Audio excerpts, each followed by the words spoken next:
In just 8 years, Mukesh Bansal took Myntra from a personalization website printing mugs and t-shirts from a small house in Bengaluru to one of India's biggest fashion e-commerce brands and sold it to over 2000 crores. Hey guys, I'm Jayesh and you're watching Hustle TV. In this video, we will see the story of Myntra.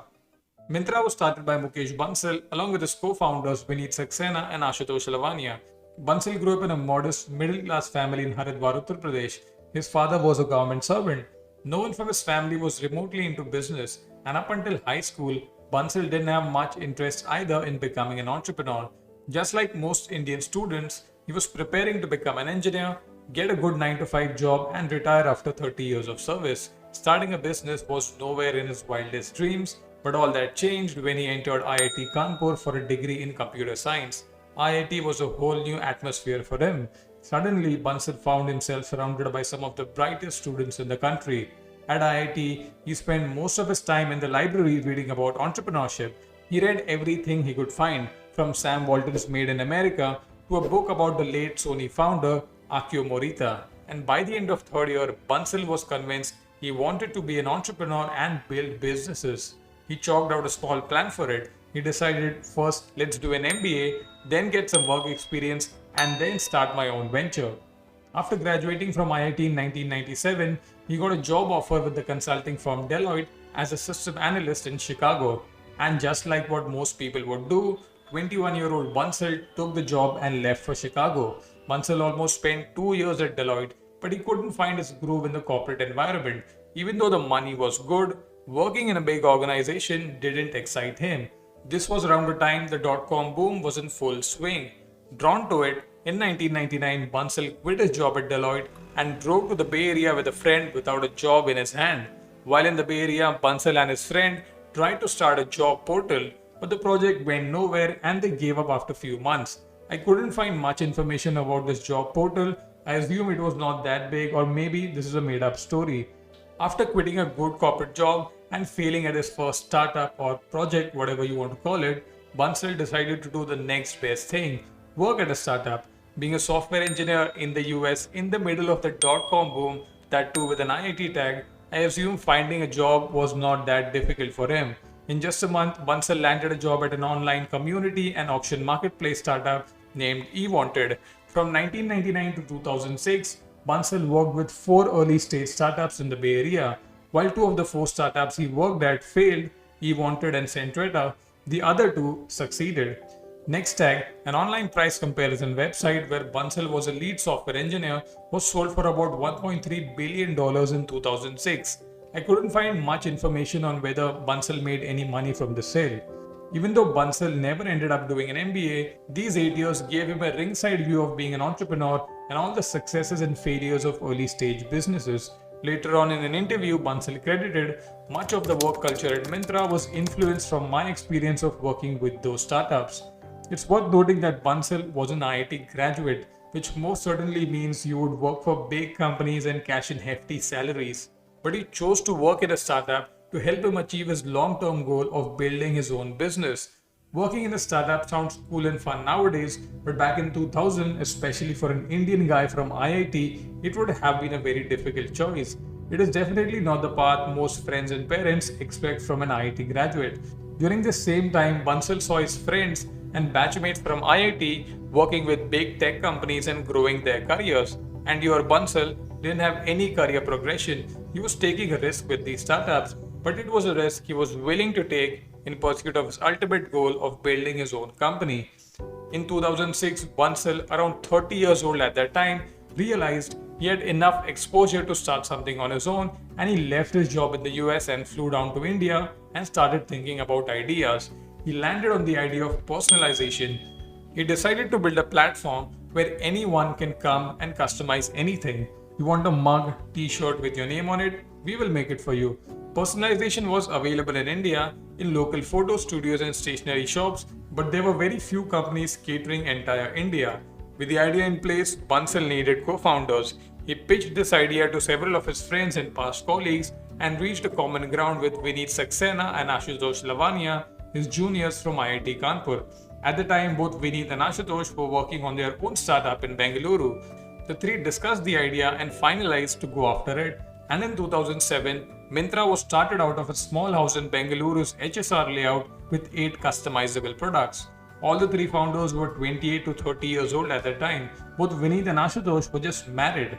I hope you understand how courageous this decision is. I bet most of us would never do something like this. Initially, Bansal funded the business from his own money. Vineet and Ashutosh built the website and the technology needed for the business, and Mukesh met investors to raise funding and build the operating side of the business. Raising funding in 2007 was not that easy. There was basically no startup culture in India. The very first investor Bansal met made him think about life choices. In an interview, Bansal shared this incident. The very first investor we met helpfully suggested we shut down and go back to our jobs. She said, "All of you guys have good degrees. Why do you want to do this? Stay in the corporate sector where you will do very well." I mean, this will convince most people to go back to their job or at least put them into thoughts. However, the trio kept their head down, ignored the noise, and kept moving forward. To get an idea of how many orders they'll need to not lose any money, they ran some numbers through an Excel sheet and came up with the number 50. If in the next 3 months we can get 50 orders every day, then we will break even and make some money, and this will be a good start. To get the initial sales, they contacted all their friends and family and asked for orders. They got few orders from there. However, just 1 month into the business, the guys realized getting sales is not easy as it sounds. Getting 50 visitors on the website was difficult, leave aside 50 sales. To get some traction, they started hosting design challenges, created a leaderboard to rank the best designers on the platform, started reaching out to more companies for orders, and did some paid advertisements. By the end of 5th month, they realized even though they expected their target audience to be college students and normal people like you and me, they were getting bulk of orders from small 20 to 50 people businesses who would order t-shirts, mugs with their company name on it. And by the end of first year, Myntra was getting 90% sales from local businesses and corporates rather than people like you and me. During the same time, in October of 2007, Myntra received its initial funding from Erasmic Venture Fund, Sasha Marichandani from Mumbai Angels, and few other investors. To jump past their competitors, they used this capital and tied up with 4 IPL teams to make custom IPL jerseys. By 2009, Myntra had signed up with all IPL teams and was selling more IPL jerseys than Nike, Puma, Reebok and Adidas combined. Later on, Myntra even tied up with the Indian cricket team. Fun fact on the side, Myntra sold over 20,000 Team India jerseys in 2011 World Cup. They followed this cricket partnership with the football one. They partnered with a bunch of football clubs and even with the Adidas to bring 2010 FIFA World Cup jerseys. By 2010, Myntra was doing around 9 crores in annual sales and was one of the biggest personalization and corporate gifting player in India. These big collaborations and exponential growth caught the attention of big investors. In November of 2008, Myntra raised its Series A round of $5 million from NEA Indo-US Ventures, IDG Ventures and Axel Partners, and in 2009, Tiger Global invested $14 million in Series B round of funding. The 2009 and 10 period looks good for Bansal and Myntra. They were getting good sales. Myntra was one of the market leaders in personalization and corporate gifting space, and they even raised $20 million in funding. But Bansal and his co-founders were not happy. They had realized one thing: Myntra had hit the ceiling. The personalization market in India was small, and Myntra was already one of the big dogs. At best, they could make 100 crore business out of this, nothing bigger than that. By the end of 2010, the founders decided to pivot to something bigger. They researched a bunch of new business segments from electronics, automobiles to fashion, and finalized on fashion.